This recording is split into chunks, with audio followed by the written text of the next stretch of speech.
Hey, welcome to the Wednesday afternoon meeting of the BOCC. I think we'll start this. Clerk has some bid openings, so we'll just let her proceed with those. Hi, I'm Kelly Dombrowski, Clerk of the Board. Sorry, Kelly Grayson, Clerk of the Board. I'm opening the Tower Road Water Main and Juanita Way Booster Pump Station project number 2951. And I have 11 bids.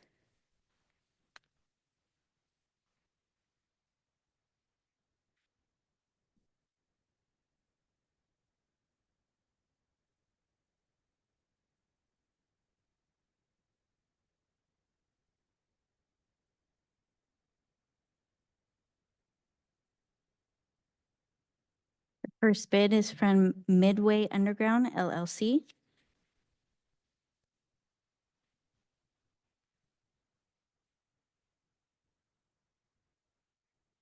The total cost to Cowlitz County is $1,937,139.05.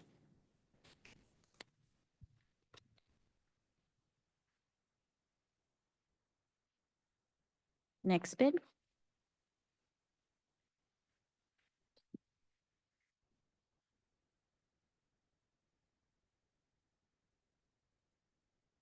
This bid is from DeWitt Construction Incorporated.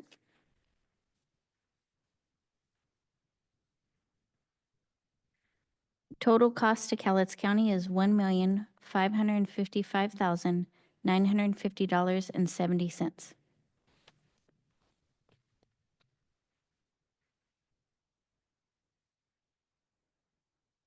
Next bid.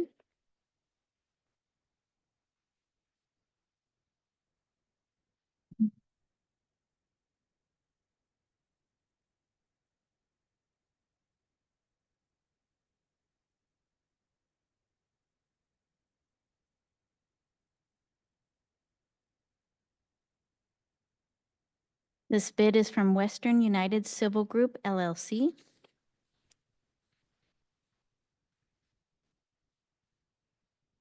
Total cost to Cowlitz County is $1,581,986.56.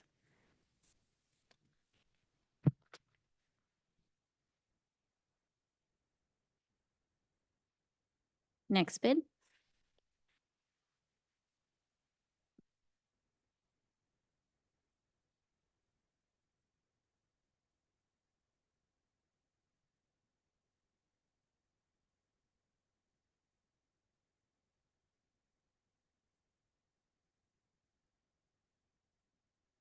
This bid is from KR Homes LLC.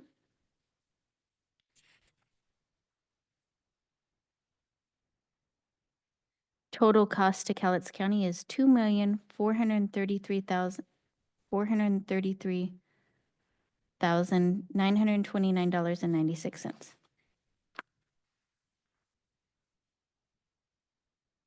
Next bid.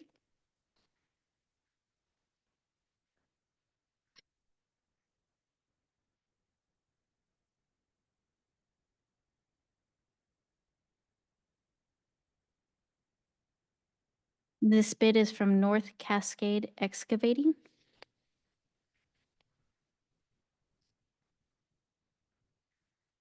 Total cost to Cowlitz County is $1,710,349.41.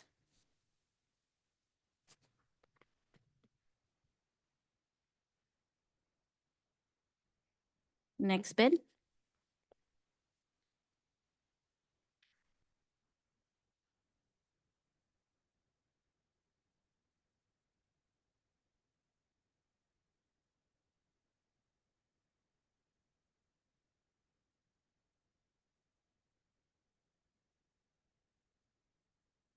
This bid is from Swafford Excavating.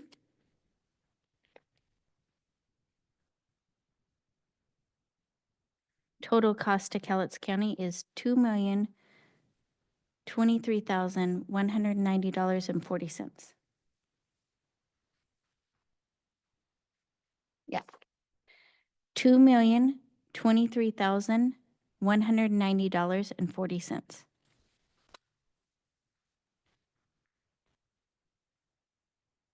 Next bid.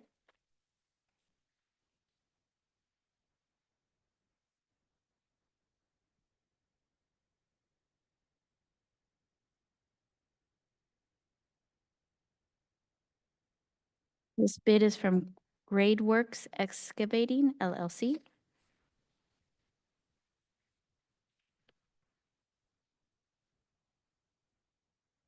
Total cost to Cowlitz County is $2,037,000, $2,037,608.65.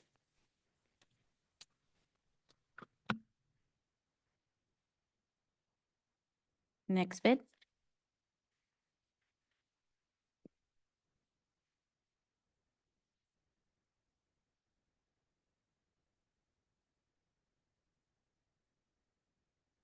This bid is from CR Construction LLC.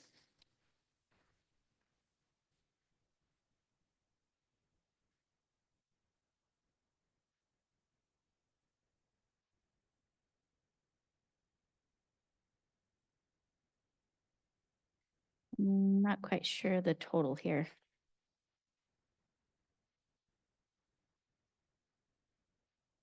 Is there someone here from CR Construction? Would you be able to? Yeah, This simple operator, I have no idea. okay.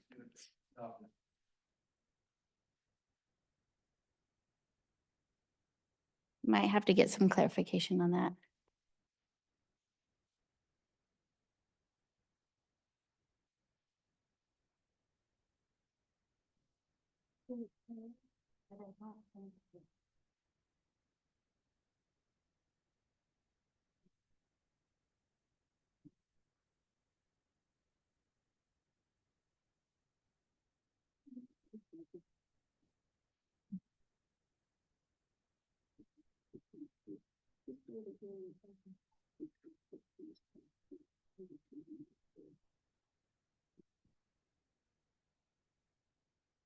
This will have to be corrected per the specs, but it's over a $2 million bid.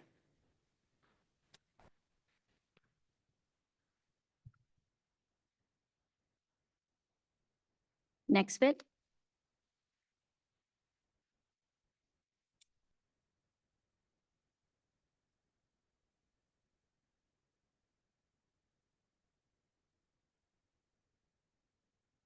This bid is from Advanced Excavating Specialists LLC.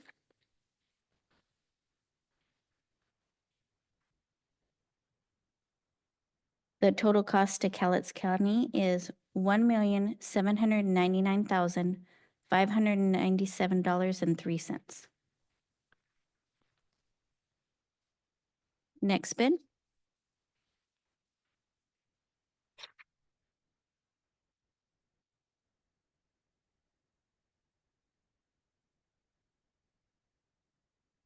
This bid is from Rotschi Inc.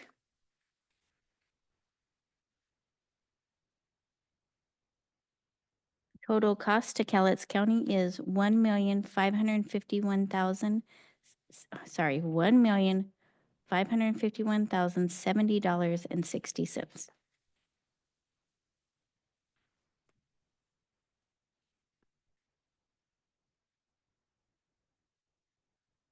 60 cents.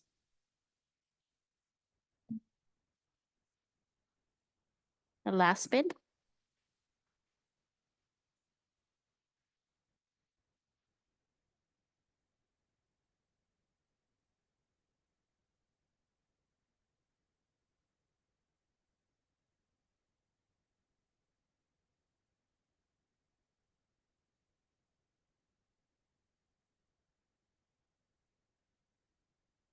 This bid is from Tapina Inc.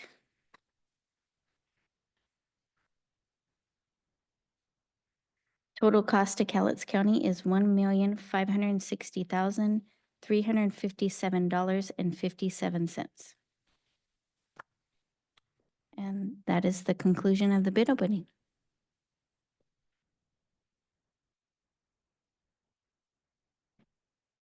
Okay, thank you.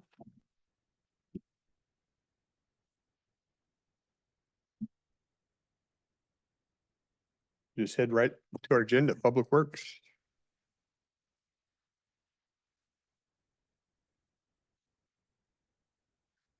Good afternoon, Commissioner. Savannah Clement, Public Works. I know Debbie, the treasurer, is here. She had an item to discuss, and because we have a couple things to go over, I was going to let her go first. So Okay. Debbie good with Gardner is on that? her way up. Sure. Sure.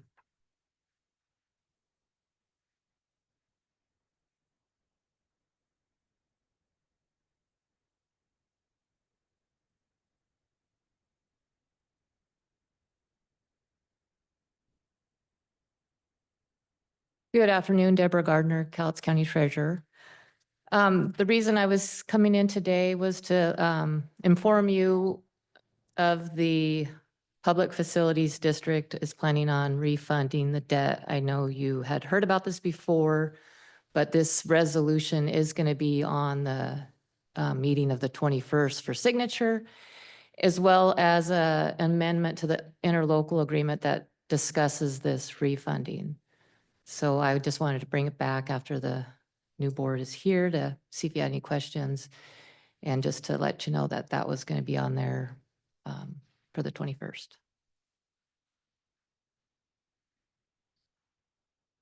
Is the refunding due to the fact that they didn't use the entire balance of the money that was given to them? What's the purpose for the refund? Well, they borrowed money in 2003 to build the building, the conference center, and do what they were doing with that. They refunded it in 2012. They're refunding it now. The idea is, it's not like they got a chunk of money that they're not using. They get a sales tax rebate that helps pay for the debt service on the bonds. So we're just essentially extending it for them? Correct. Okay. And they have plans to do some future things that they'll be bringing back for more discussion later. But this is to refund the bonds which will extend the payments and give them more money to work on projects that the plans that they're planning on doing. They need money to get the plans and all the things figured out. So they'll have more money to use now, having a less debt service payment for the year. I see. Is the refunding an advantage on the interest rate on the bonds, or is there just maintaining the existing amount of money we got and carrying it over? What? It's it's not, we don't know what the interest rates are going to be yet. This whole process, they'll go out for the bids to get back on what we're going to end up owing in the new interest rate. So it's not really to reduce the interest rate. It's to extend the amount of time that they're going to pay this bond back. It's the same amount of money. They're not getting more money. They're just extending the length of time. But in the future, their plans for the future, they may have new projects. And when they go out for new money, they might just refund this money and have a new additional debt that they would owe. How much is the original amount of the funds and how much is left? What do they got that they're refunding? Right now, the amount that they're refunding is 1.1 million. And to be honest, I don't have the original amount of debt Okay. that was borrowed. The original resolution in here said 4.880. Does that sound just under 5 million? That could, yeah. Prorated Tax general obligation refunding bonds, 2012B. So that in 2012 is when they refund. Original principal amount of 4.9 million. So maybe the original in 2003 was 4.9. I don't know if that was when they refunded it, and that sounds like what it was refunded at in 2012. But I'd have to Okay. go back and look. And we have to do it this way because that's the way the Public Facilities District, is that how it's funded? We continue to extend that bond for them for future projects? the county issued the bonds. That was the agreement at the time. And so the idea is the county is obligated to pay the bonds if they can't, Mhm. but they do get that sales tax money back that pays for the debt service. Um, It's a little bit odd. If they have a debt, an obligation, they get a refund of that, of the tax. If they don't have an obligation, they don't get a refund of the tax. It's not a new tax. It doesn't, if they don't get the refund, it doesn't mean everybody's taxes goes down. It's the tax the state charges, but they give counties a refund if they have this district and they have an obligation to pay. So it's kind of an oddball. way So they of have to doing carry it. a debt to continue to get that. Right, Okay. right. in the legislation, there's only so many years that this can, go on. But there is new legislation that's being proposed to extend that. And it's not an additional debt yet, like Commissioner Dahl said, it's a rebate back on the state's portion that they Yeah. get. And the importance of if they, and they're always working to get the state, this originally started when they wanted to build the Kingdom, I think, back in the day, and they developed this district so they could do these things. And the years matter because then it gives you bonding power. The more years you have gives you more bonding Yeah. power, obviously. So that's kind of where it started. So they're working on extending the time frame in general, or because it looks like it's every 10 or 12 years that we're redoing that? Are they looking to expand that? Or, I mean, how many times can we renew that? How many times can we do this?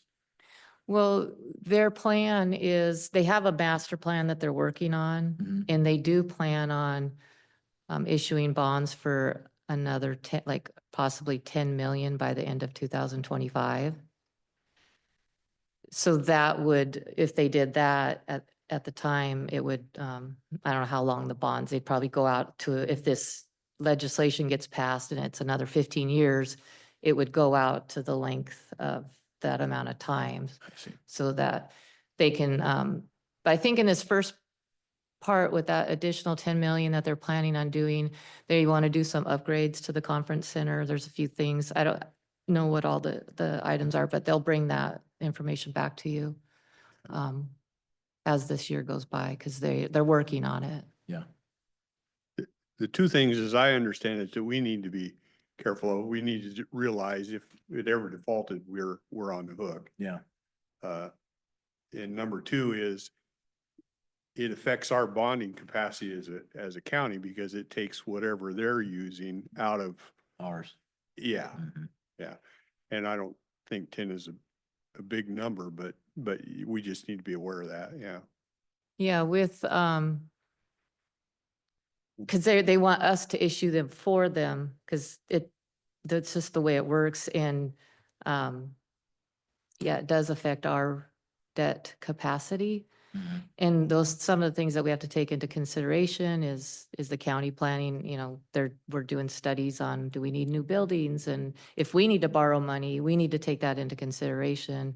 Right. And any debt that starts should come through the finance committee, which Rick is on it, the auditor, the treasurer, the finance director, and our comptroller, so that everybody that's in the finance understanding what's going on, that we all think about what is this going to implement to us, and what are we missing anything?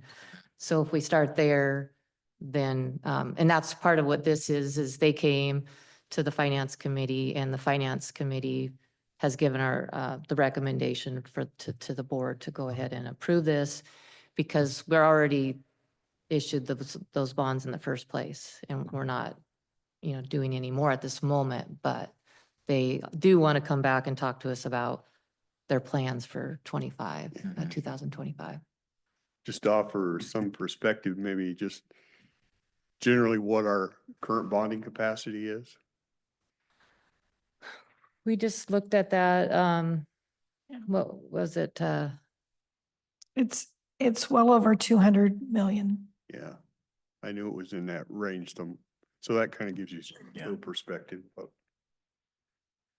Are there advantages to us for example, where this project is a county-owned property or facility that we're upgrading, correct?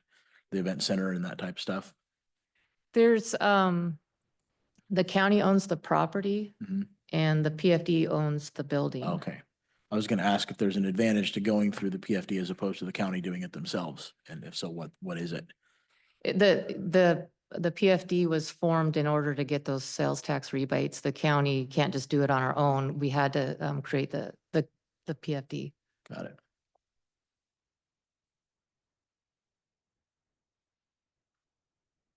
Okay, All right. any other questions? Thanks for your time. Thank you. Yeah, thank you.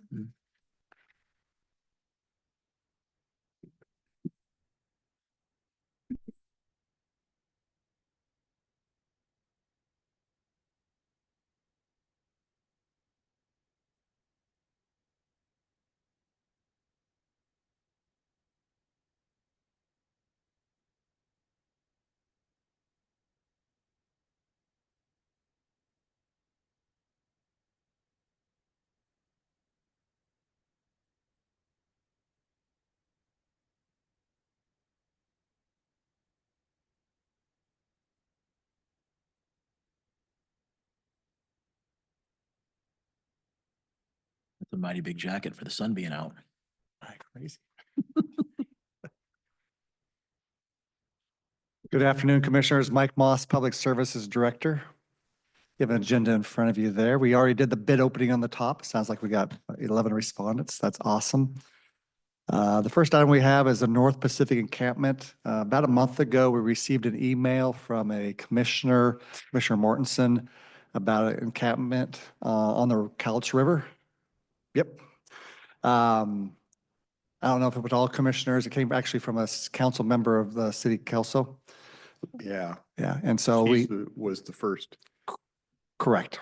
It's Yeah. by the tracks there, and I don't know how much is owned by the railroad and how much is us. Actually, the sheriff's office kind of took the lead role on that, and we got an update on Monday, so we figured I'd pass it on to you today. It's actually DNR land. And so It's DNR. yeah, so they've been in contact with DNR the last few weeks. Went out late last week and gave notice. DNR has a camping policy of up to 14 days, and after 14 days, you had to vacate. So they posted the camp that they had noticed. I think they started the clock at that point there of 14 days or maybe a little less than that. So they'll be leaving fairly soon. I don't know it's true. I don't go to DNR to see how often they can return or anything like that, but I know they'll be leaving sooner or later within the next 14 days. And the sheriff's office is taking the lead role on that. So we'll get that area cleaned up for now. But How far does DNR run? I mean, do they go 100 yards down and they're on? it county? sounded like it was quite a strip of land going through there north, and it was right outside the city limits. And I believe when they approached the campers there, they knew where the city limits was located at and went right off of it and started on Oh. county property or county, not our property, but DNR property within the county right or county limits. Yeah, So. okay. So yeah, you're right. They could, we thought the same thing when we visited with the commissioner or sheriff department on Monday, that maybe they'll re-sprout upstream 500 yards and there they are. So, but for now, the sheriff's office is working on that. All right. But we don't know what type of how long do they have to be gone before they can start their? That was the next- first question we asked too, is it like, do they leave for 5 days and their 14-day period starts all over again? They'll move right back. And we don't have an answer from the sheriff's office on that. So we'll try to do some research through DNR to see what their camping policy is. Because if they move right back in, I'm sure we'll all hear about it again. So. And I think Susan moved up for item number 2. Good afternoon, Susan Eugenius, County Engineer. Item number 2 is another exciting moving our project forward item. So I have all of the permanent and temporary easements for the Garlock Road Culvert Replacement Project. So there's an existing box culvert out there that is undersized, cause it's a fish passage blockage. It's reaching its end of life. So we have pursued funding. We've received grant funding to both design and construct the replacements. It's through the Brian Abbott Fish Barrier Removal Board. So it's an 85% reimbursable contract. So I have today 7 easements, 4 permanent and 3 temporary for the construction of this project. For your consideration to allow the chairman to sign so that we can then move into the construction phase of this project. Can you help me understand the difference between a permanent and a temporary easement with regards to why we have one and not another in that situation? So in the permanent easement, in this case, so this is a culvert replacement, unlike the South Cloverdale. So in a typical road project, our older roads are built in a small right-of-way. They can be anywhere from 40 to 50 feet to being able to do the work and contain the whole road prism. And so most people think of a road as the asphalt and the shoulders. Road prism section also includes the slopes and the ditches, so and to the point where you tie in. So when we're doing these reconstruction projects, we go out and obtain additional right-of-way to include that entire road prism. 60 is generally the number that we're going for, but there are locations where you have to go further, where you're going steep up a slope or down a slope. And some of those easements are obtained as slope easements. They're also permanent so that we have the right to go in. And a few of these are permanent slope easements. So we have the right to go in and maintain the slope, but not to construct roadway on top of it. So in this case, we have 3 permanent easements, which includes the entire road where we could legally build a road. 2 of them are slope easements where there's a steeper slope that we need to construct and tie in, and we have the right to go and keep cleaning that up. And the other 3 are temporary. Now, in a large road corridor project, most of the temporary easements are to retie in driveways, and then to clean it up. In this particular project, we have temporary easements to go down into the creek. So we're accessing off of people's property to build down a roadway down into the creek bed, do our work down there, our foundation work, and then come back up. So when we're done with the work, we restore the property, grass it, or leave the gravel depending on the owner's desires, and then we no longer have the rights to use it. So that's the main difference. We have permanent rights, and sometimes we just need access to certain locations to get under. We do reserve enough right-of-way so that somebody going down in the future can get down to the structure itself, because this will require inspections and removing debris when we need to. It was explained to me one time, and you can correct me if I'm wrong, but the older easements weren't as wide, and it came through, and I think it was legislation that actually moved them out to 60 that counties take. And we made the decision, we don't take it until we get to the point where Yeah. we're doing some reconstruction or something on the road. We just, and I don't know when that decision is made, but we made decisions not just to go out and tell everybody we're taking their property. It only happens when we actually do some improvements on that road. So are easements only applicable if you're up against private property, or what if it's state land or, If it's state land, we still have to go through the easement process. okay, And when we do these easements, we do have independent appraisers that will appraise the property. We also have one in-house appraiser that reviews their work, and we present it to them. Their rights include us paying for them to hire. There's a statutory limit that the county, if they don't like our appraisal, they can hire an independent appraiser themselves that works for them. And there is an allotment per state law of $750 for them to hire an independent appraiser and get the property appraised. during the negotiation process. So within Public Works, we have two, we call them right-of-way agents. One has an appraisal background and the other works on the acquisitions. So they kind of split some of the duties, but the one that does appraisals also works on acquisition.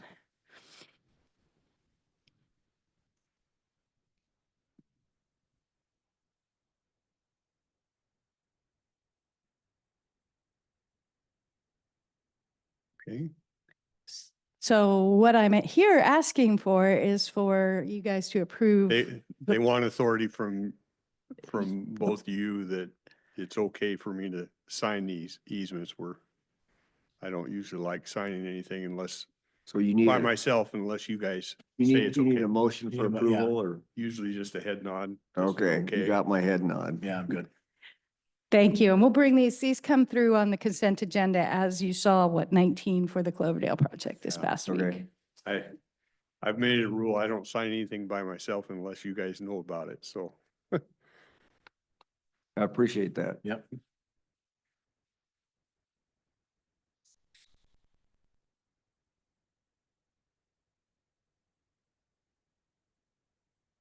Thank you. Is this the place where the truck was under? Or is this a different? This is the Thank truck you. place? Okay. Great.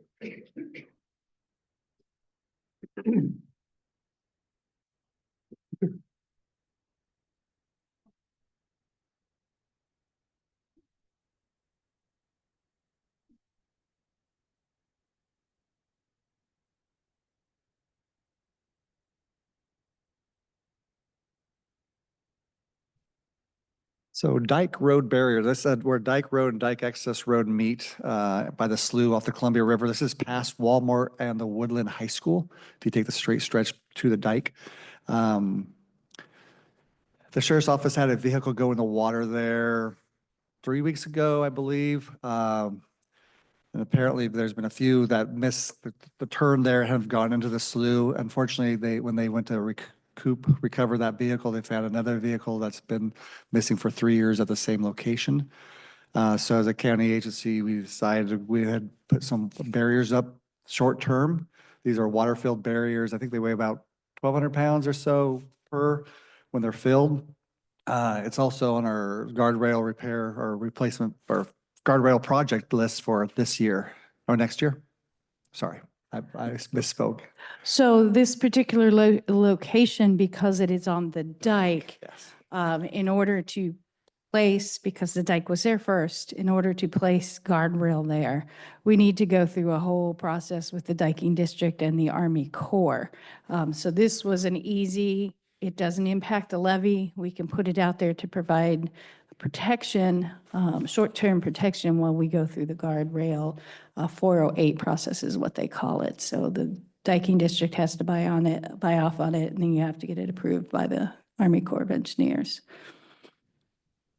Where's this location at again? We go to Woodland, the first exit there, the roundabouts, and you take a right towards the Walmart or the Woodland High School and continue towards the Columbia River. Okay, And then when you go out, one of these pictures, you can see the road actually turn to the left there with some chevron signs there. The slough is directly behind these barriers here, okay.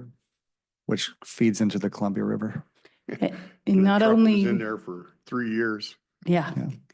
And not only do people miss the turn and go into the slough, either coming the way that you're going towards the slough or coming the other way, they will miss this turn and end up in the farmer's field. I pulled the accidents for the past, I think I had 8 years, and it was 60-40 of did they go off into the slough side or did they overcorrect so much they ended up in the farmer's field? So we've added reflective tape since this picture's been taken. And so we have pictures at nighttime too, and it lights up pretty well. So Isn't it like a 50 mile and then it comes down to that corner, which is more like 25 or something like that? that is correct. And there is a speed curve warning sign that you do not see in these pictures prior to this curve with a big arrow. I believe it's a 25-mile-per-hour curve warning sign that we have out there. So we figured to give you an update since we talked about this, I don't know, 4 weeks ago or so. during Working a with meeting. Army Corps, it'll take you years to get anything else different there. You know? Yeah, And do we know whose truck was in there for 3 years? yes, they do. Yeah. There was a missing person from 3 years ago. Was he They Was he were the still truck. in it? Yes, he was. He was in the truck? Yeah. Wow. Are these connected? I mean, so if you hit it, does it pull all of them or do you take 2 or 3 of them out? They are tied together. They're hinged, they're pinned together, but it's not pinned to the ground, so it'll flex.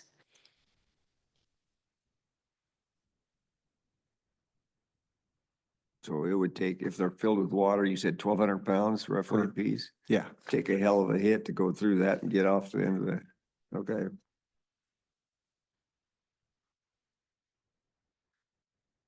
Annex update, I'll turn that over to Savannah. Those are the pictures, at least a part of the annex update is new doors, but I'll have her go there. So we were trying to, sorry, Savannah Clement, Public Services. We were trying to keep this meeting to kind of action items and things we're working on now. But next week, we plan on talking about some of where our projects are currently at. So project status for public road work, parks, facilities, et cetera. So one of those action items is, if the new board's not aware, we did have 2 flooding incidents at the annex building that were separated by a couple weeks. So on one side of the building, we're doing some remediation efforts, working with a contractor on getting the items that were damaged out, redoing some of the walls and drywall, paint, et cetera.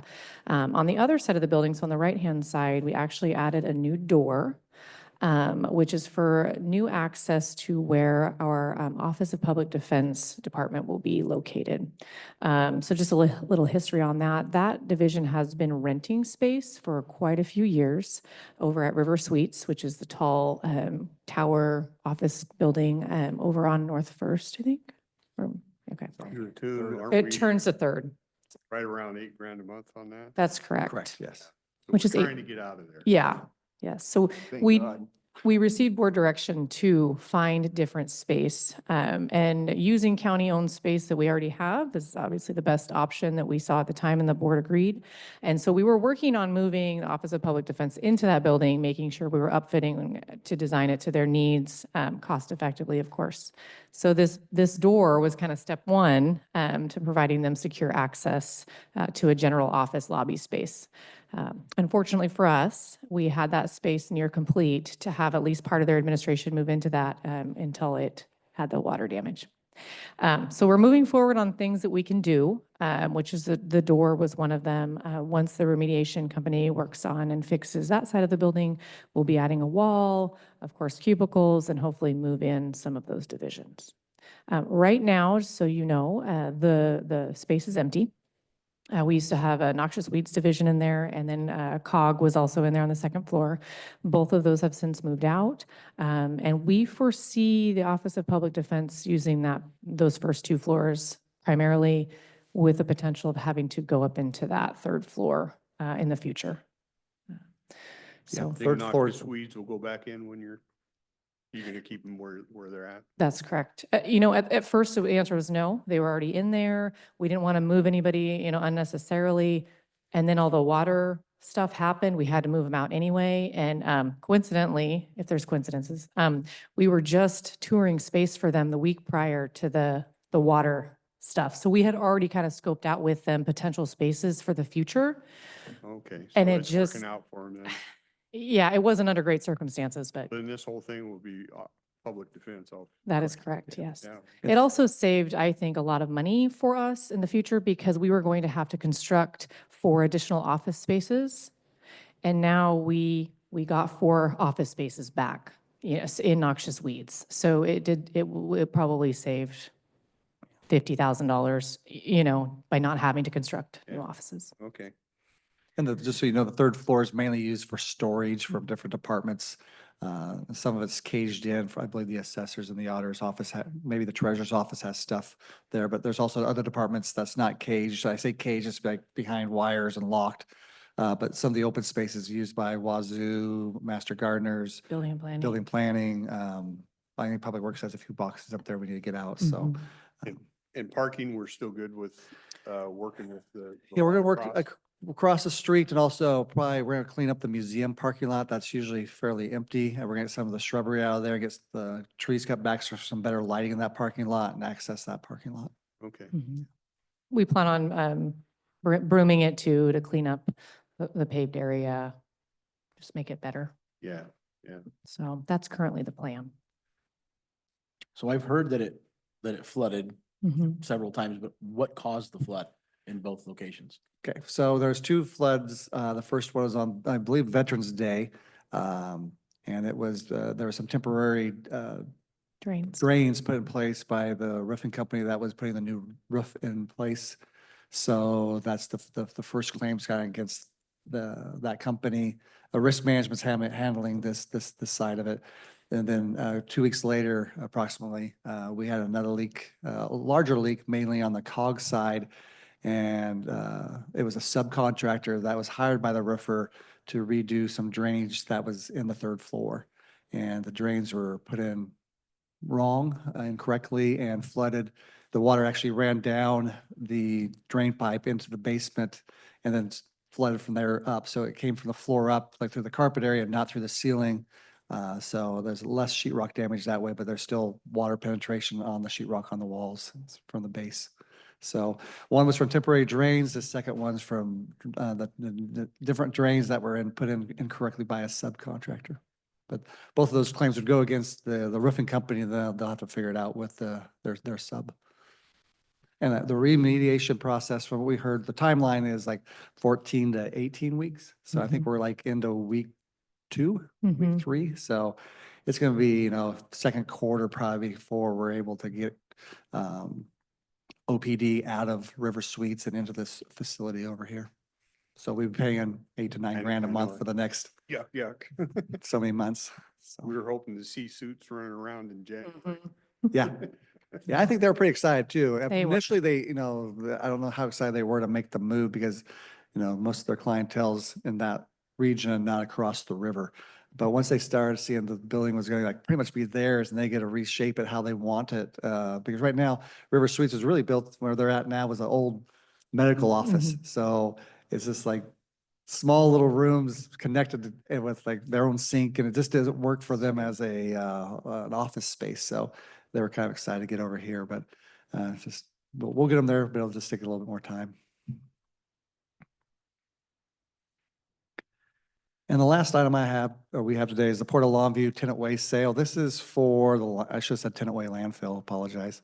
Public Works has been working on this for 7 years. You may know about that project. We talked a bit about it with the commissioners. The Port of Longview is looking to add 6 rail lines, mainly starting at the old Tenant Way landfill, running to the port, going through 6 properties, including the counties. So we've been working on a purchase and sale agreement with the port. We've got permission last month from the commissioners to do some signing of the purchase and sale agreement. Just give you a heads up, all that paperwork has been turned into the attorneys on both sides. Now we're just waiting for escrow and closing, which we're guessing is going to happen in the next month or 2. The port's still working with the other property owners to get their sales documents put together.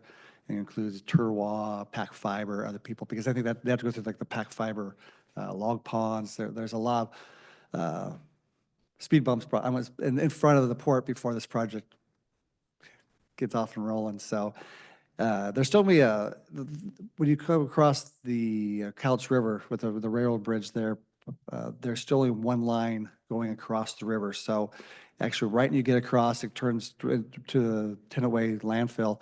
That's when they'll start their 6 lines of additional lines of rail. It's mainly for storage capacity for them, and then they'll go across the river, then be able to queue up and into the storage unit or the lines there and get back into the main rail system. But they were running out of capacity, and these rail lines, these train lines seem to be so much longer now. They need a lot more capacity on their side of the river there. So it's quite a major project. We're just a small piece of it at the Tenant Way landfill. We sold right around a little less than 9 acres. I think it turned out to be like 8.9 acres, and I think the number was like $2.5 million, which the appraisal came back, and we had a third party look at the appraisal and agreed with those numbers. And so that's already been funded to the county So, and it goes into closure funds at the landfill.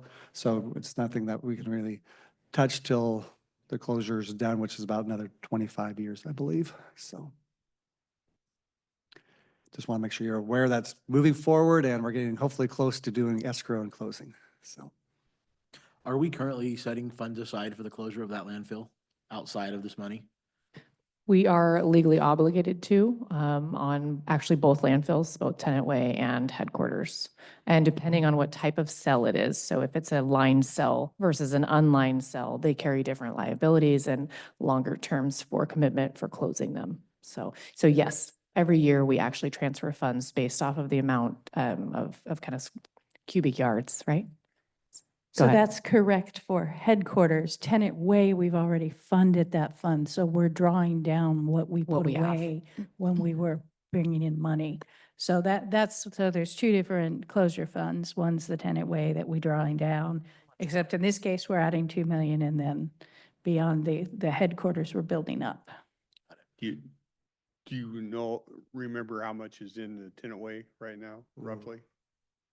no. It's probably a Sean question. It is. right? Yes. And I know at headquarters last year, I believe we contributed about 4 million to the closure fund.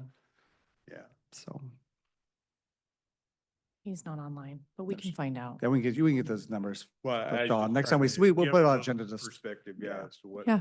what's in there and how expensive it is to close these things. Correct, yeah, monitoring it. And that's one of the deals with the port there. I should mention the second piece of that, there's a relocation piece. So when we did the purchase and sales agreement, that was mainly for the land and the old easements for access. The second piece was relocation. We had a couple monitoring wells that we had to move because they're going to be in the way of the rail lines. And also relocation of any physical assets. So we had the old building that you could see right across from Swanson Bark and Fuel, the large building there. That's going to be torn down, of course. So we had to get a smaller structure because there's certain documents you have to keep on site for a landfill. So we have a new facility over there, a smaller encased facility, waterproof that holds our documents. So that final number was like 143,000 additional dollars that the port is paying the county for those relocation of the wells and that building. Maybe if Sean doesn't mind, have him just send out a calculation on both as to Yeah, we have them. so what's in it. I know you have them because I've seen them. so. Easy.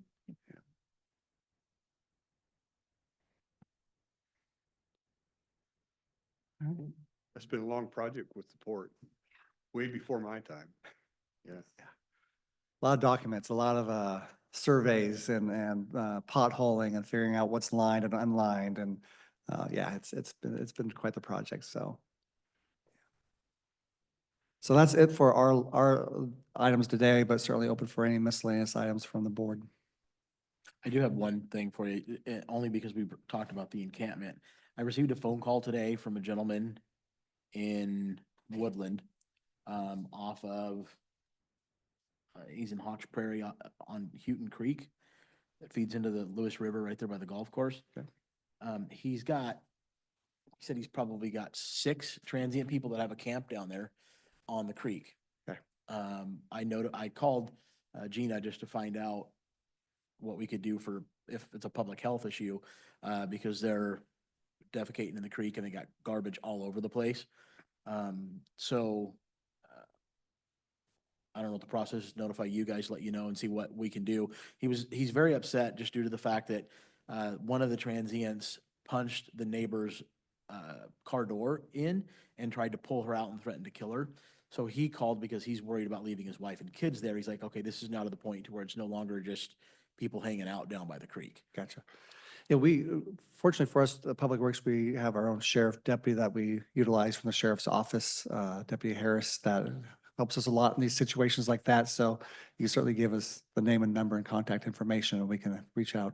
Okay. And, you know, it's a lot easier for us with Deputy Harris when, in the sheriff's office, when it's on county-owned property or, but when it's on a private property, it might be a little more blurred lines there. So I'll see exactly how they want to approach this. Or, you know, if it's on the river itself, it may no longer be their property. Might, once again, might be a DNR or Fish and Wildlife, who knows exactly who owns that piece of property. So, So you guys are the ones. yeah, that I yep, go yep, to. please pass those on to us and we can work on those. Yeah, and then we'll give you updates as soon as we get them. Thank you. You're welcome. Sadly to say, even in my short 2 years, that kind of stuff, I've seen it grow. I can drive around and see more and more of it is, and I don't think it's going to stop under the current way things are handled. Yeah. What's crazy about it is it's quite a ways up the river. Yeah. How did they get all the way, that's a hike to get up to where he's at, but they do. And we deal a lot with stuff left in the right of way, mainly RVs from homeless and also boats, usually off of trailers. But a lot of RVs, they'll use them till they can't use them anymore. They'll usually tow them to a wide spot in a county road and then leave them there. And we try to move them ASAP because the longer they sit there, the more they get vandalized by others and they usually set on fire. And it's a lot harder for us to deal with the aftermath of that than just moving them right off the bat. There used to be state money. Well, there is state money annually to help us get those moved. Carl's Towing helps us get them to a different location. And then you may have seen over by the Tenant Way landfill, there's a third party that's disassembling RVs. And so some of our projects or RVs get towed there from Carl's after they have so many days they have to sit for the actual owner to claim them or not. But that money is just an annual July to July to June money, and it usually runs out before the end of the year. And so this time of year, we've already gotten notice that they don't have money till the next calendar or next budget cycle. So it's harder for us. So this time of year, a lot of times we'll tow them only to our outlying shops and hold on to them till the next cycle comes in place. There's additional funding to move forward with getting them disassembled and taken care of. It's been nice having this, whoever that person is, because we didn't really have an outlet. We did not, yeah. We actually searched for, I know Clark County used a third party out of Portland. We're looking at piggybacking on that. But it was $6,000 to $7,000 per unit for them to come get it and dispose of it. And it's a lot cheaper route, especially when the state was paying part of that bill for us. So hopefully it's somewhere in Olympia that gets more funding. And so, because we're getting more and more of these every single year, that there's certain times by the time it goes back in the cycle where we have funding to push these back out again, we may have 3 or 4 per shop waiting. Yeah. Boats are a little bit easier for us to dispose of, but RVs are not. We're just seeing more and more of it. Yeah. Yeah. And sometimes you'll see them on, it's the cities and the states dealing with exactly the same thing as us. So Well, you see what you just hope, is that on state property? Is that on county property? Who has to deal with this one here? Well, even driving out to my place on the west side, there used to be an old house, and I always joke because I'd say, "Oh, he got a new roof." Well, it would be a blue tarp, or then it'd be a black tarp. But he's had some property, and now all kinds of things have moved in. But it's just you're seeing it. I don't. You are. It's hard. I don't know what you do. Yeah. Anyway. Okay. Well, thanks, gentlemen. Thank Thank you. you. Appreciate it. I thought I might. You want to set those up here and I'll sign those? Yeah. Thought I might go over a couple things and then we can get into committee assignments that were kind of left for us. One, Dennis had worked on this. It looks like he was given a charge to work on this in 2017 by the Board of Commissioners. At the time, it was, they had concerns with some of the accuracy of the census map. And so he worked on it and he turned it in the last day he worked. Yeah. Yeah. So I just want to bring it to your attention. Maybe we want to review it and next week decide where we want to send this letter. It looks like it's fairly simple. They're just asking the Census Bureau to maybe look at some changes. But I don't know if you want to review it before. I don't want to just send this in until you've all had a chance to. I read it, I went through that thing and I'm not sure where it's going me anyway. Yeah. Yeah. I read it too, and I couldn't really see that there was anything. I pressing can't see needed that to be done. it makes any major changes, anything. It looks like he's trying to take out dead end roads and Mhm. things like that. No population blocks. Yeah. What's the definition of a block? Vacant land, I mean, it talks about vacant land in the median strip Yeah. on the highway. I didn't see any numbers in here that would really be anything significant to any one of our districts. Did you? Yeah. So if you're okay with it, I might just, we'll send this in and fulfill that obligation he was put Yeah. under in 2017. Yep. Yeah, okay. The other one, and I don't know if you were in the audience when the gentleman come in and he asked us to look at stricter ordinance on that. Mhm. So, kind of the process, and we gave him the process, you know, send it to us, we'll take a look at it. If we think we want to move forward with it, that's our decision. And if we do, then I would probably ask legal to take a look and how that would look in an ordinance. And then, once you have that, you have to have a workshop and people have to talk, have a chance to discuss it. If, it's something we really don't even want to go forward with, we can just stop it here, but. Who was that? Ordinance up for what? He he was trying to get more control on people just target shooting and times a day and stuff. Oh, yeah, okay. Do you remember that? Yeah. Yeah. I waffle on that stuff because I worry about enacting something that affects people trying to do it, you know, not causing a problem. Right. Because the people causing the problem usually aren't gonna change. It's been my experience, they don't change anyway, and I don't wanna enact something and all of a sudden a person that's just doing the right thing gets in trouble because they're doing the right thing. Yeah. That's where I hesitate. Yeah, and there's, you know, I know he's talking about the Cowlitz and, I think he mentioned the Tootle in here also somewhere. But my issue with it is, on here, he says that it's okay to, if you're hunting legally within the WDFW regulations, that wouldn't apply. Well, duck hunters hunt on the river. And they're shooting, you know, shotguns Yeah. on the river. So it is a line, where do you draw that? I mean, you guys can do it, but you guys can't, type of a thing. And that, I kind of have an issue with that also, although I do understand his concern, and I wish people were more responsible with the discharging of firearms. Cause all of us, I'm sure, would hate to see something happen, have an accident happen. But to your point, Chairman, yeah, if criminals obeyed the law, we wouldn't have criminals, because we got plenty of laws. Yeah. That's fly, and so they can't chase them with a shotgun. Right? Yeah. And, yeah. I might suggest that it may be worthwhile to ask, legal to just take a look at it under the guise of, is it gonna, how big of an effect does it make to? Yeah. Are we restricting lawful acts to an unreasonable Yeah. point? Yeah, I'm good with that too. Are you okay with that? Yeah. Yep.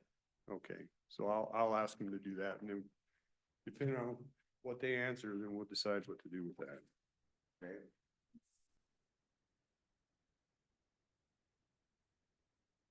Okay. I think we had kind of talked about committee assignments. I think they kind of worked some of those through, so it might be easier than you think. Looks like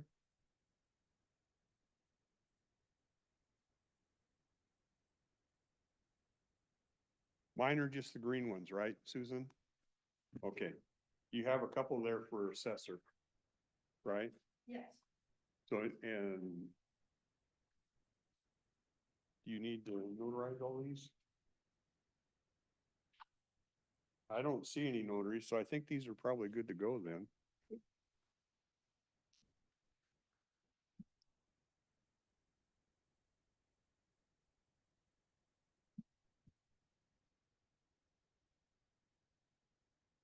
Double check before you walk out, make sure you didn't miss anything.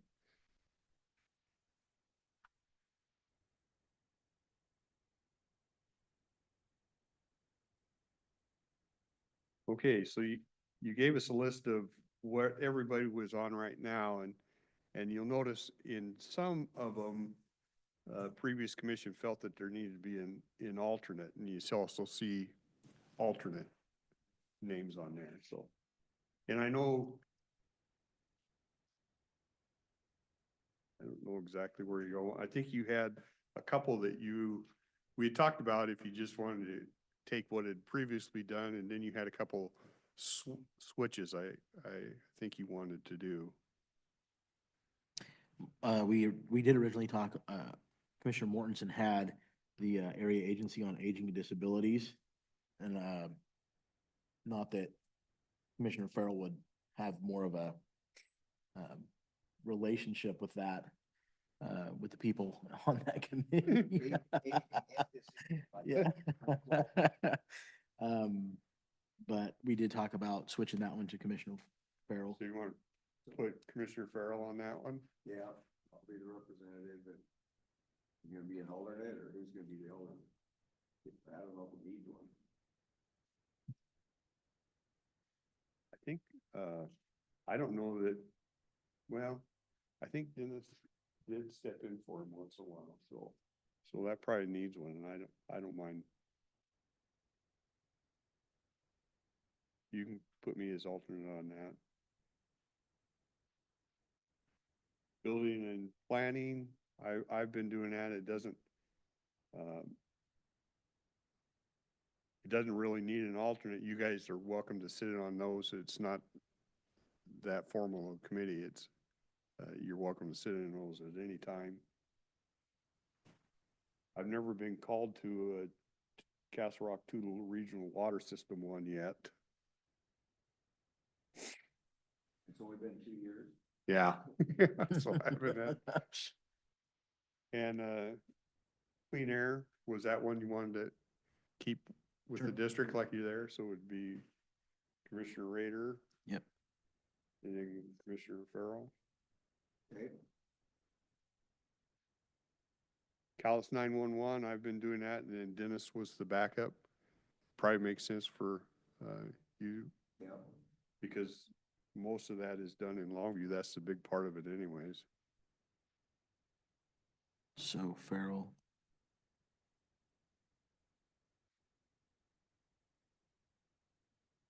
The canvassing board, I required to do. Transit Authority, Commissioner Weber took that because the big part of that is in the Longview area. Okay. They have a meeting today at 4. I was planning to go over there, but just because it's so new. I'll be the alternate, yeah.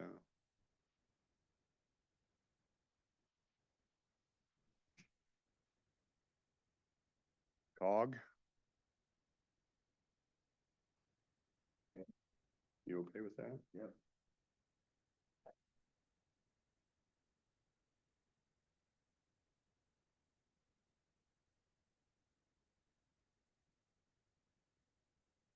Disability, Advisory Board. okay.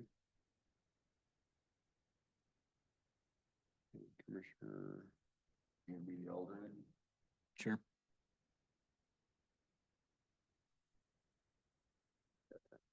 okay.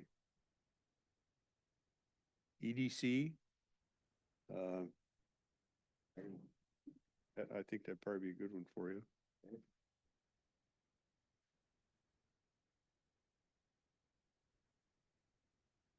Emergency management, I think Commissioner Mortensen was doing that. I don't know that they had a lot of meeting commitments on that, Okay. so.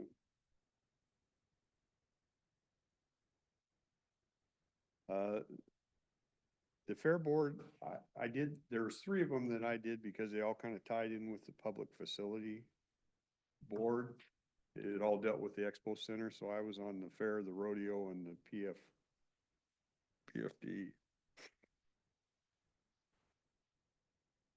And to be honest with you, I've never been to a fair board meeting.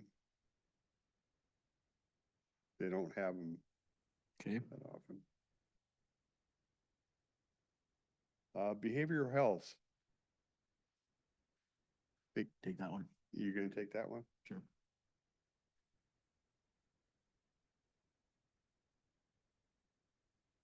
You didn't know what you want to do with the Castle Longview Board of Directors. Beaver Board of Directors. I'll make it all right. See what Okay. happens. Okay. And these assignments are they fluid? I mean, yeah, we can make a change at any Yeah. time. Okay. Anytime during the year, if you think you want to fit in a different category, more than happy to.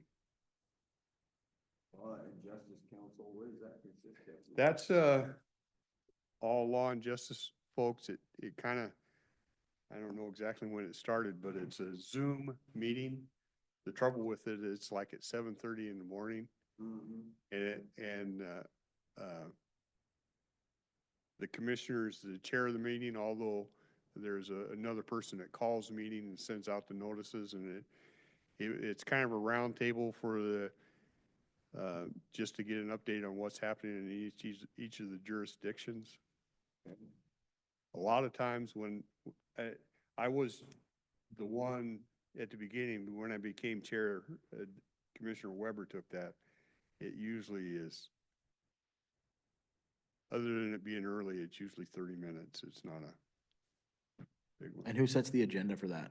Where do the judges, who's in on that? Yeah, there's really no, if you have, the agenda is pretty much you just go around to all the police jurisdictions, kind of find out what's happening. If they have something specific, like, one thing that would have been specific is when we had to take over the Humane Society, there was probably some conversation on that when they, so there could be things that come up.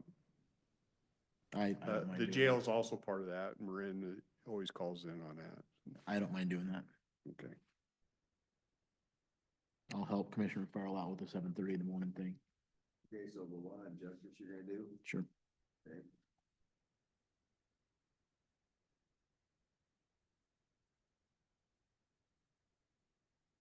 Law library.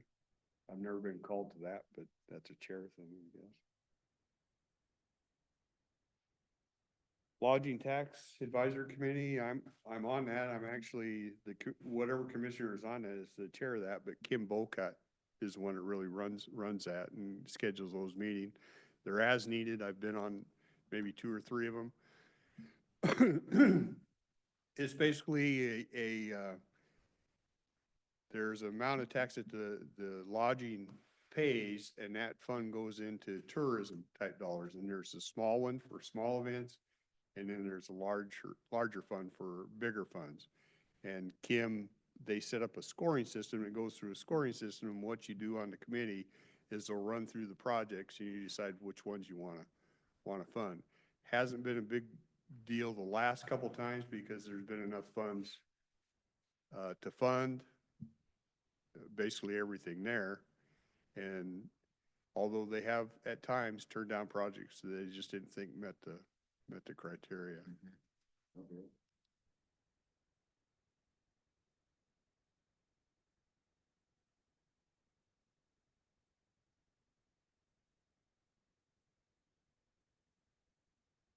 Again, it's not a big time consumer. CAP, Commissioner Weber is doing that. Once a month Yeah, on Wednesday. Okay. you can work that one. Yeah.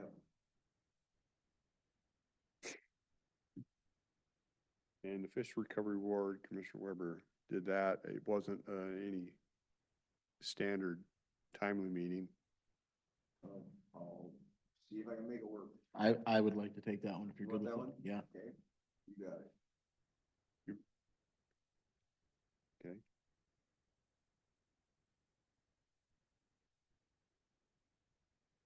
I think I got don't- that one. Huh? I got North County, because that's District 1, the majority of it, right? All of it is, isn't it? Up the Lewis River. I think so. I think Yeah. that's why Warren had it. Yeah, I'll take that one. Noxious Weed, they meet, they do meet once a month. Okay. I'll keep that one. Okay.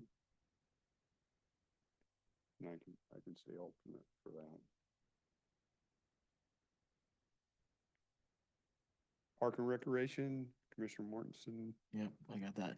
Do you know, Chairman, if that, am I working with the city Parks and Recs No. managers also, or is it something completely different? No? This is, Just county. yeah. How many sit on that board, do you remember? Yeah, there's a few that sit on that, but There are quite a few people who sit on that, but it is primarily just volunteers. I believe there is a city council member from Kelso on the park board, but they're not representing the city. I think Okay. it's just and I a think, volunteer. didn't we put Eric Halverson on there time, and he's from Longview too? Maybe not. I don't want I to don't- confirm or.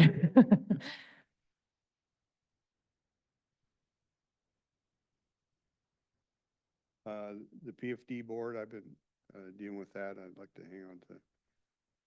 We've been working on projects on that, rodeo. Parks and Recreation, Yeah, yeah. I can do that one. I've been doing Silver Lake because that's my area out there. Although really who handles most of that is the WSU Extension.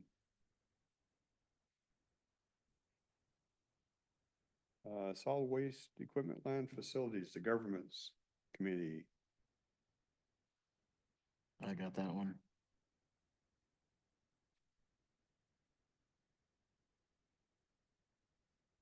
I think, that one's major enough when they call those that,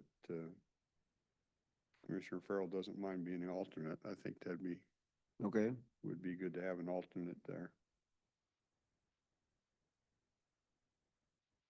Solid Waste Equipment Land Facilities Governance Committee, okay. Yeah.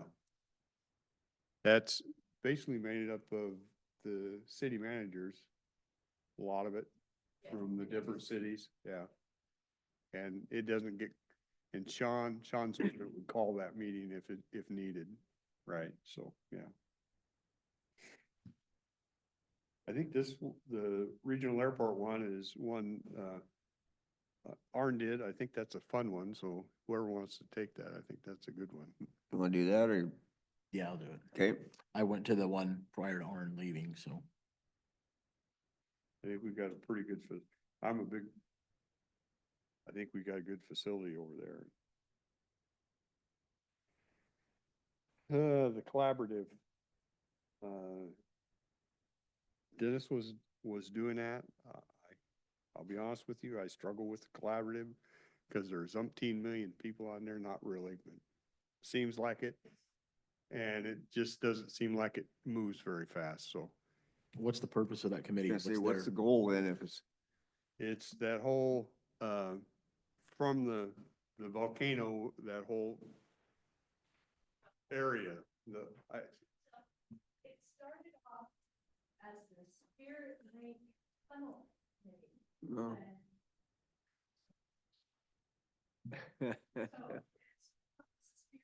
Tunnel when they first started having those issues, and then it's kind of evolved into the tunnel and the whole Toutle Valley. The Toutle River Valley.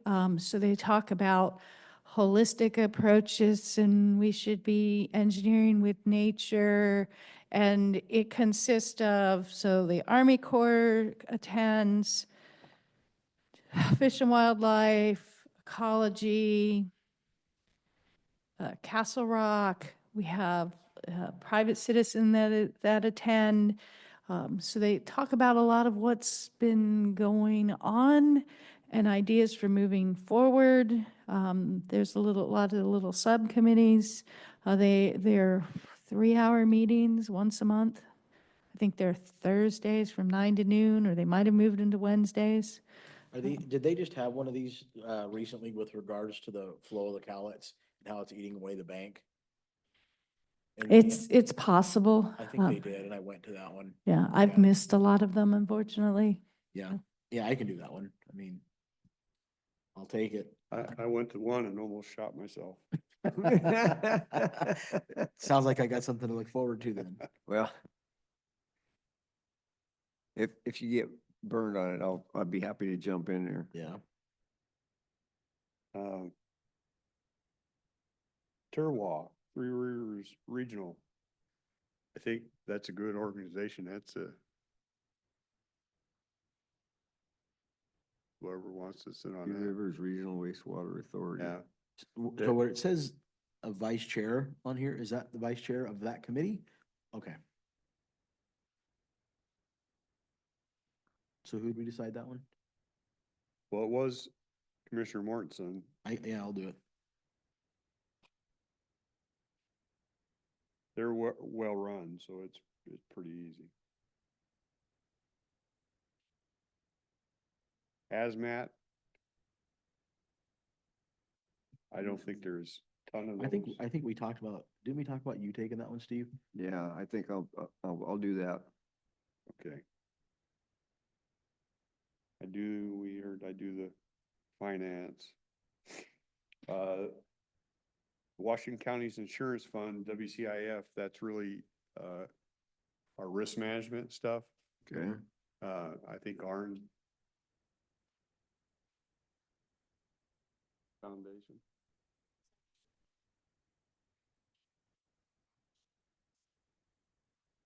All that kind of stuff.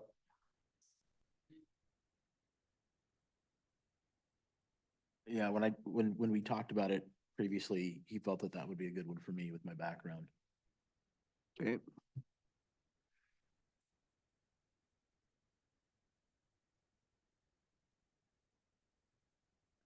What? Let me digress a little bit since that's, if you're talking, that's our health insurance and stuff. And I don't know when, but I'd like to have a workshop and bring in, Kirkpatrick. They do a self-funding thing that a lot of companies around here use, and I think it's at least worth looking at. Sure. So I'll probably try and schedule them at some point in time, just so they can kind of tell you what it's about. Okay. Because health insurance, our premiums just keep going. Yeah, they're not Crazy, you know. Yeah. they're all And headed. he sit down and talked to me one day, and it really kind of opened my eyes that I think there's better ways to do it. Yeah, there's a lot of different options out there as opposed to just your conventional insurance company. Yeah. Yeah. Yeah. What I think's funny is you take your glasses off, I put mine on. When I take mine off, you put yours on. I sit in the middle and leave mine on. Legislative Steering Committee, I can hang on to that, but I think I suggested to Commissioner Farrell that he should be the alternate. I think he'd be the good alternate on that. Okay. I got a 5-hour Zoom meeting tomorrow. They're most active, this committee is most active at the start of session when bills are getting dropped and stuff, so I'll have, like every 2 weeks, they'll have a meeting up in Olympia and kind of go over them. They're like a half a day meeting. So the first part of the year, probably through March is the busiest part for this committee, and then it kind of slows down, but What are your thoughts on that? I kind of have, I don't want to say mixed feelings, but after we went to that training up there, I felt that there could be some value in it in the future, but I'm just not sure how to quantify the value yeah. to the county. I get frustrated with it, to be honest with you, because a lot of it is, there's 38 counties, so them to do things to satisfy Cowlitz County and me is Yeah. a little bit probably not feasible, but a lot of it is, it's always about funding. It's always about how do we get more funding to the counties, or how do we get more road tax? And it's always about more and more regulation and stuff. We need affordable housing, so we'll support that you tax Airbnbs and stuff like that. And I'm more, I think you guys know me enough, I'm more, well, how about we get rid of some regulation? Yeah. Do we ever do that? Mhm. And so I get frustrated with it because I don't totally agree with the approach. I understand it because that's what they do up there, but Are they involved in any way helping or represent different departments throughout the county, or is it just the Board of Commissioners? it's,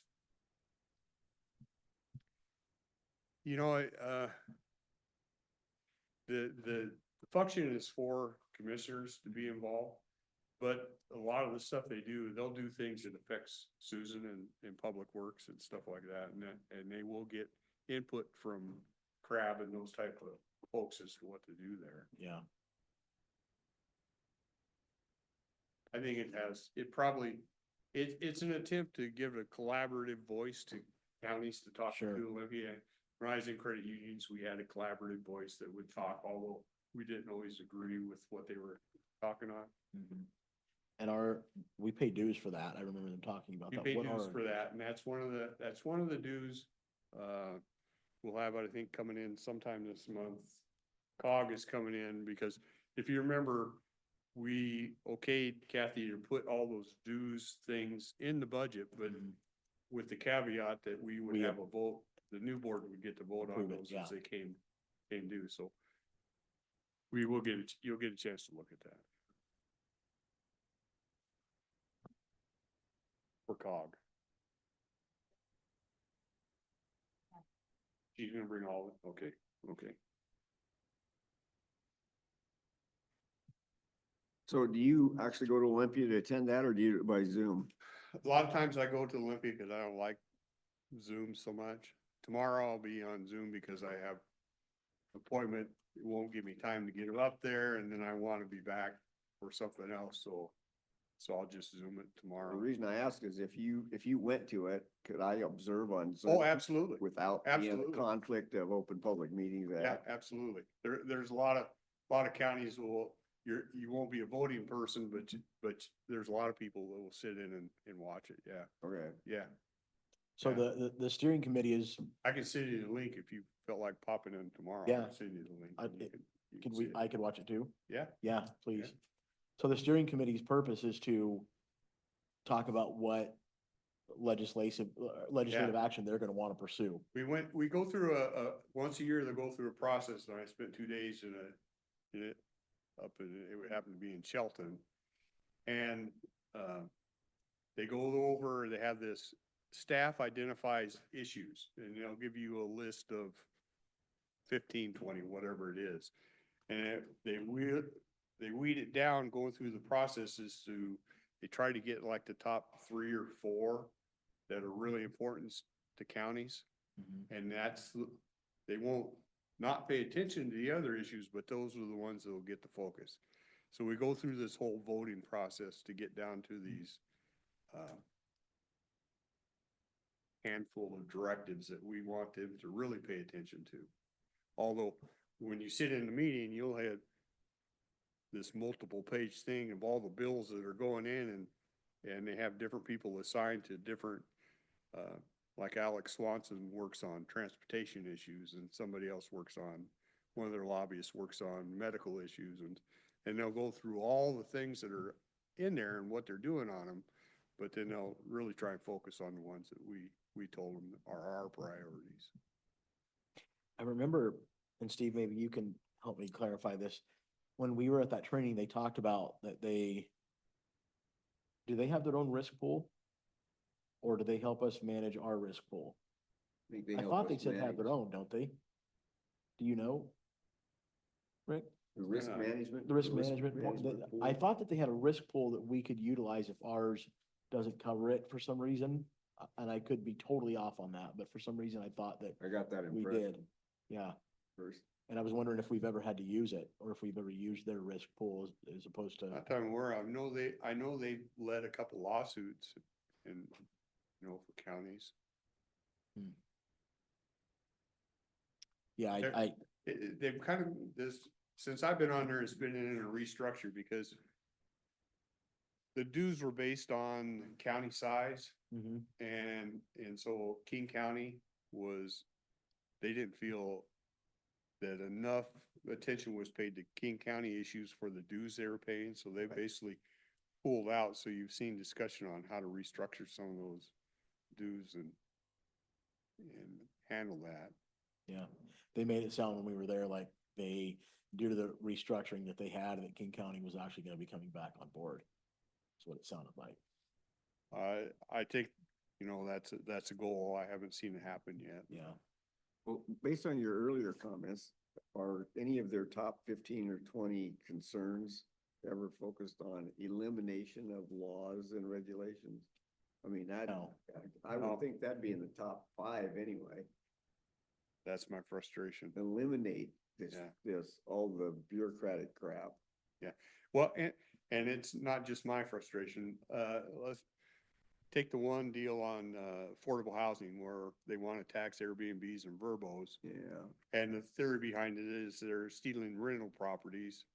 And the gal from Yakima, who is quite vocal, said it's not it's not that they're stealing restrictions or stealing rental properties, all the rules and regs.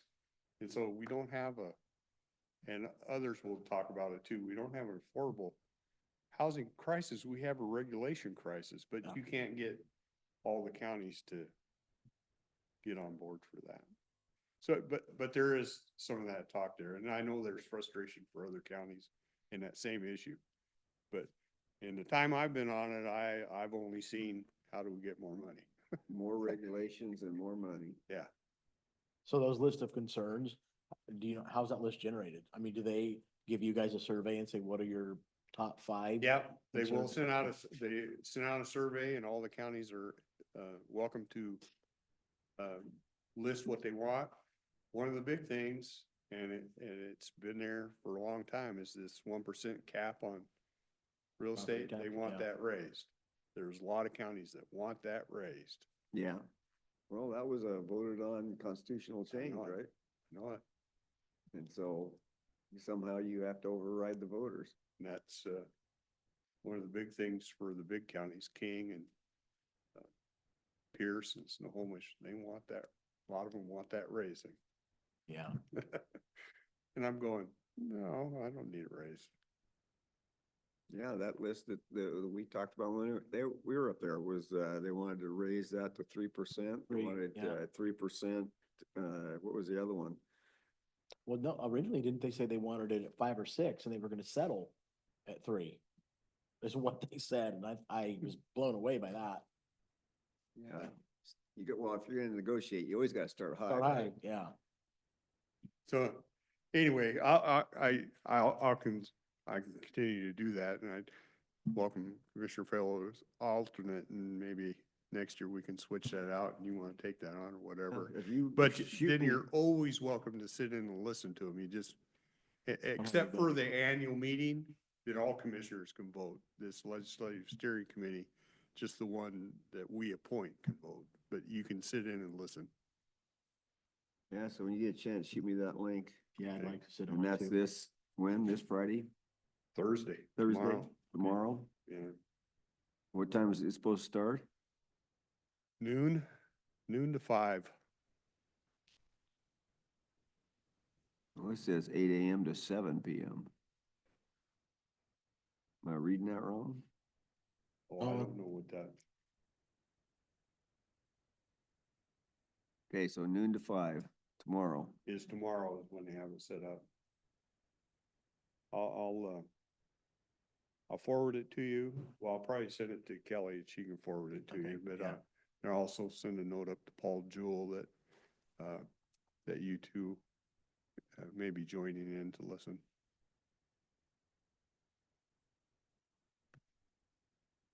Okay.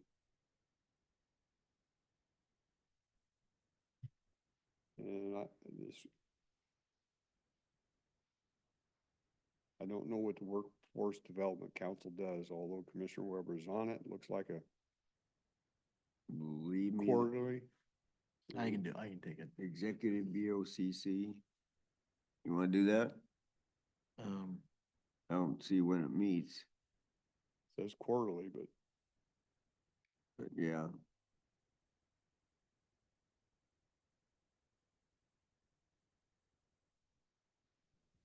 Yeah, I can take it. I can do it or you can do it. I'm easy. You wanna take it? I'll keep it Okay. Okay. and see where it goes. okay? You got it?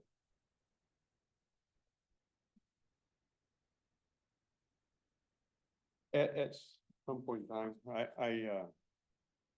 what I need to do before that is requested me before I do that is to make sure. Because if we wanted to go that route, it's really important HR be on board, so I need to make sure, I need to sit down with Jessica first. Yeah. Okay, anything else? How are we divvying up departments? As far as liaisons between departments, I don't know the benefit one way or the other. You would know, you've already, you've served for 2 years. I don't think we've ever really had.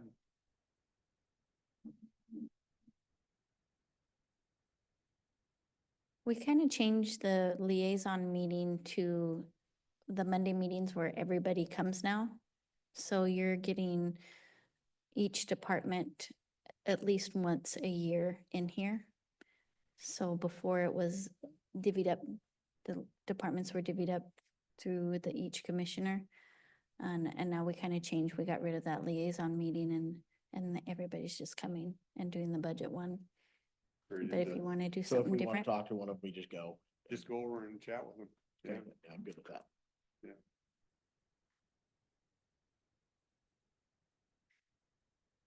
Okay. I think we're good. We will adjourn. Thank you.